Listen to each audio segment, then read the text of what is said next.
KTM అయితే 2025 new generation KTM adventures అయితే తీసుకొచ్చింది.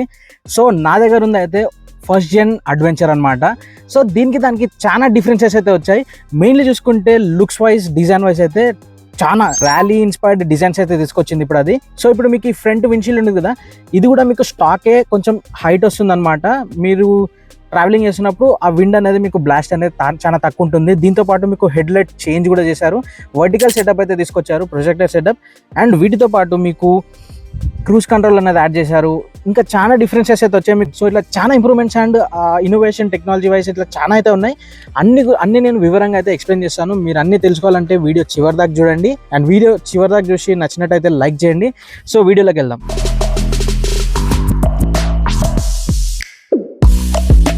So first things first, design అనేది నేను ముందుగా చెప్పినట్టే చాలా చేంజెస్ అయితే తెచ్చారన్నాను కదా. సో ఫస్ట్ ఇందాక చెప్పినట్టు ఈ విండ్ స్క్రీన్ ఉంది కదా, మనకి కొంచెం హైట్ అనేది అవుతుంది, ఆ విండ్ బ్లాస్ట్ అనేది తక్కువ అనిపిస్తుంది అనమాట. అండ్ ఈ హెడ్ లైట్ కూడా ఉంది కదా, ఈ హెడ్ లైట్ కూడా ఇప్పుడు హారిజాంటల్ సెటప్ ఉంది కదా, ఇది మీకు వర్టికల్ సెటప్ అయితే తీసుకొస్తున్నారు. స్క్రీన్ మీద చూస్తున్నారు కదా, అలా అయితే ఒక సెటప్ని తీసుకొస్తున్నారు. దీనివల్ల కూడా మీకు ఒక ర్యాలీ ఇన్స్పైర్డ్ లుక్ అయితే తీసుకొచ్చారు. అంటే వీటితో పాటు ఈ బీక్ ఉంది కదా, ఇది ఇప్పుడు అనేది మీకు పైకి అయిపోయి నారోగా వస్తుంది అనమాట. సో ఈ బీక్ ఇవన్నీ కలుపుకొని మీకు ఒక ర్యాలీ ఇన్స్పైర్డ్ లుక్ అయితే తీసుకొస్తారు. ర్యాలీ ఇన్స్పైర్డ్ లుక్ అనే కాదు, పర్ఫార్మెన్స్ కూడా మీకు ర్యాలీ ఇన్స్పైర్డ్గానే ఉంటుంది. అండ్ నెక్స్ట్ థింగ్ చూసుకుంటే సస్పెన్షన్. ఫ్రంట్ సైడ్ సస్పెన్షన్ చూసుకుంటే మీకు యూఎస్డి ఫోక్స్ అనేది ఉంటుందన్నమాట, అప్ సైడ్ డౌన్ సస్పెన్షన్. ఇది ముందు 170 mm అయితే ఉంటుండే, ఇప్పుడు ఏం చేశారంటే 200 mm అయితే తీసుకొచ్చారు. ఒక ఇంక్రీజ్ అయితే అయింది దాన్ని. సో దీనివల్ల మీకు ఏమవుతుందంటే ఆ సస్పెన్షన్ రూమ్ అనేది పెరుగుతుంది, కొంచెం ఆ కంఫర్ట్ అనేది, ఆ ప్రెషర్ తీసుకోవడం కూడా మీకు కొంచెం ఇంప్రూవ్ అయితే అవుతుంది. అండ్ బ్యాక్ సైడ్ కూడా మోనోషాక్ సస్పెన్షన్ ఉంది కదా, దీనికి కూడా ముందు 177 mm ఉంటుండే, ఇప్పుడు 205 mm అయితే తీసుకొచ్చారు. సో ఈ రెండు తీసుకురావడానికి మెయిన్ రీజన్ కూడా ర్యాలీ ఇన్స్పిరేషన్ కోసమే. ఎందుకంటే టైర్ సైజెస్ అనేది కూడా ఇంక్రీజ్ చేశారు. బ్యాక్ సైడ్ ఓన్లీ 17 ఇంచే ఉంది, లాస్ట్ జన్ కూడా 17 ఇంచే ఉంది, బట్ ఫ్రంట్ సైడ్ 19 ఇంచ్ నుంచి 21 ఇంచ్కి అయితే తీసుకొచ్చారనమాట. అండ్ ఈ జనరేషన్లో మీకు ఒక ఆప్షన్ అయితే ఉంది, మీకు ఐదర్ స్పోక్ వీల్ అయినా తీసుకోవచ్చు, అలా వీల్ అయినా తీసుకోవచ్చు. రెండిట్లో మీకు ట్యూబ్లెస్ టైరే వస్తుంది. సో అలా వీల్ తీసుకోవాలా, స్పోక్ వీల్ తీసుకోవాలా అనేది చాయిస్ అనేది మీదే. ఎందుకంటే మీరు ఎక్కువ ఆఫ్ రోడ్ వెళ్తున్నట్టయితే స్పోక్ వీల్ తీసుకోండి, కొంచెం ఆ పిట్స్లో అలా వెళ్తున్నప్పుడు అయితే అది తీసుకోగలుగుతుంది ఎక్కువ. మీరు ఎక్కువ రోడ్ ట్రావెలింగ్ ఎట్లా చేస్తా అంటే మీకు టూరర్గానే ఎక్కువ కావాలనుకుంటే అలా వీల్స్ తీసుకోండి, బెటర్ పర్ఫార్మెన్స్ అయితే ఇస్తుంది. సో ఇప్పుడు ఇంకో చేంజెస్ ఏమొచ్చాయంటే ఈ స్ప్లిట్ సీట్ ఉంది కదా, ఇదైతే ఇప్పుడు మనకి టోటల్గా కలిపేసి సింగిల్ సీట్ అయితే చేశారనమాట. ఈ బ్యాక్ సైడ్ లుక్ అనేది కూడా మీకు ఇప్పుడు స్క్రీన్ మీద చూస్తున్నట్టు ఫస్ట్ జెన్కి సెకండ్ జెన్కి డిఫరెన్సెస్ అయితే చాలా కనిపిస్తున్నాయి. అండ్ ట్యాంక్ కూడా చూసుకుంటే మీకు ట్యాంక్ కెపాసిటీ అనేది ఏం పెరగలేదు, సేమ్ 14.5 లీటరే ఉంటుంది. బట్ ట్యాంక్ డిజైన్ అనేది ఉంటుంది కదా, మీకు ఆ ఫ్రంట్ సైడ్ డిజైన్ ఉంది కదా, ఆ ఫ్రంట్ సైడ్ డిజైన్కి కంటిన్యూషన్గా మీకు ఒక కనెక్షన్ అయితే వస్తుంది అనమాట, ర్యాలీ ఇన్స్పైర్డ్ డిజైన్ అది కూడా. సో ఈ ఎగ్జాస్ట్ కూడా ఇప్పుడు ఇది బయటకు ఉంది కదా, సో న్యూయర్ జనరేషన్లో ఎలా ఉంటుందంటే అండర్ బెల్లీగా ఇచ్చారనమాట. సో ఎగ్జాస్ట్ అనేది మీకు ఇట్లా బయటకు అయితే రాదు. సో డిజైన్ పరంగా మీకైతే కొంచెం బాగానే అనిపిస్తుంది. ఇంకోటి ఏంటంటే మీకు సీట్ హైట్ అనేది తగ్గించారు అండ్ గ్రౌండ్ క్లియరెన్స్ అనేది పెంచారు. ఆల్రెడీ ఇండియన్ రోడ్స్కి ఈ హైట్ అనేది కూడా చాలా సఫిషియెంట్గానే ఉంది, దాన్ని కూడా ఇంకా పెంచారు కాబట్టి, అంటే ఇంకొంచెం లోపలికి చేశారు కాబట్టి మంచి డెసిషన్ అంట నేనైతే. సో ఈ సీట్ హైట్ తగ్గించారన్నాను కదా, ఇది స్టార్టింగ్ మీకు ఫస్ట్ జెన్లో చూసుకుంటే, ఈ జెన్లో చూసుకుంటే 855 mm అనేది ఉంది, బట్ న్యూయర్ జనరేషన్లో చూసుకుంటే మీకు 830 mm అయితే ఉంటుంది. అండ్ గ్రౌండ్ క్లియరెన్స్ కూడా చూసుకుంటే ఫస్ట్ వేరియంట్లో మీకు ఓన్లీ 200 mm గ్రౌండ్ క్లియరెన్స్ ఉంది, బట్ న్యూయర్ జనరేషన్లో 227 mm గ్రౌండ్ క్లియరెన్స్ అయితే తీసుకొచ్చారు.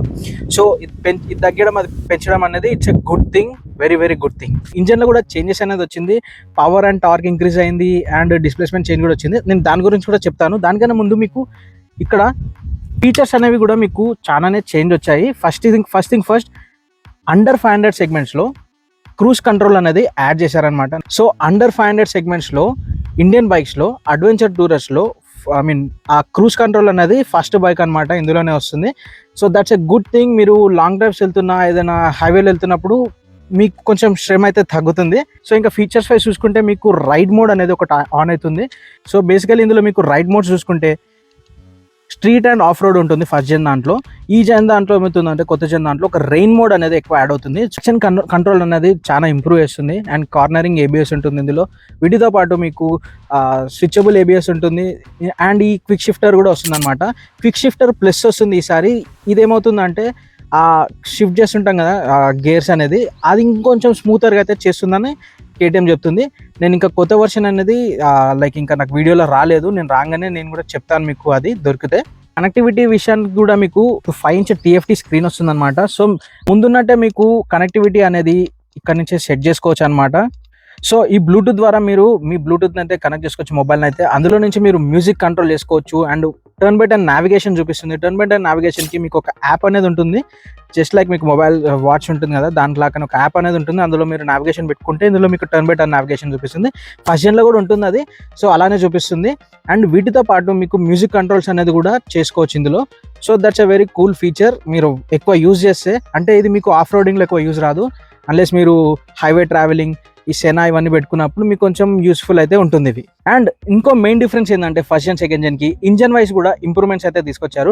డిస్ప్లేస్మెంట్ చేంజ్ అవుతుంది. ఫస్ట్ ఆఫ్ ఆల్ మీకు ఫస్ట్ జెన్ చూసుకుంటే 373cc అయితే వస్తుంది, ఇప్పుడైతే 399cc వస్తుంది. సో వీటి వల్ల మీకు మెయిన్గా పవర్ అండ్ టార్క్ ఇంక్రీజ్ అవుతుంది. సో పవర్ చూసుకుంటే అప్ టు 3 bhp దాకా పవర్ ఇంక్రీజ్ ఉంది. అండ్ టార్క్ చూసుకున్నా కూడా మీకు 2 Nm టార్క్ అయితే ఇంక్రీజ్ ఉంది. అండ్ ఇందులో మీకు కొత్త సిలిండర్ హెడ్ టెక్నాలజీ యూజ్ చేయడం వల్ల మీకు ఆ లో ఎండ్ టార్క్ ఉంటుంది చూసినా. KTMలో మెయిన్గా లో ఎండ్ టార్క్ అనేది మీకు ఇబ్బందిగా ఉంటుంది. I mean second gear third గేర్లో ఉన్నప్పుడు థ్రాటిల్ అనేది మీకు ఊగడం ఇలాంటివి అయితే అవుతుంటాయి. సో ఈ జెన్లో అయితే ఆ లో ఎండ్ టార్క్ అయితే ఇంప్రూవ్ చేశాను అంటున్నారు. అండ్ మీకు 6 స్పీడే వస్తుంది ఇందులో అయినా అందులో అయినా, 6 గేర్ సిస్టమ్ తోటి వస్తుంది. దట్స్ ఇట్ ఇంజన్ వైజ్ చూసుకుంటే. అండ్ మీకు లాస్ట్ జెన్ చూసుకున్నా ఈ జెన్ చూసుకున్నా మీకు లిక్విడ్ కూల్డ్ ఇంజన్ వస్తుంది, సింగిల్ సిలిండర్ సెటప్ వస్తుంది. వీటితో పాటు మీకు ఆ రేడియేటర్ సెటప్ ఉంటుంది కదా, అది కూడా సేమే వస్తుంది. సో ఫ్రంట్ డిస్క్ చూసుకుంటే సేమ్ యాజ్ ఫస్ట్ జెన్ అనమాట. ఇది ఫస్ట్ జెన్లో మీకు 320mm అయితే ఉంటుంది. సేమ్ మీకు సెకండ్ జెన్లో, ఇప్పుడు కొత్త జెన్లో కూడా మీకు 320mm అయితే ఉంటుంది. సేమ్ బైబ్రీ క్యాలిపర్ తోటే వస్తుంది.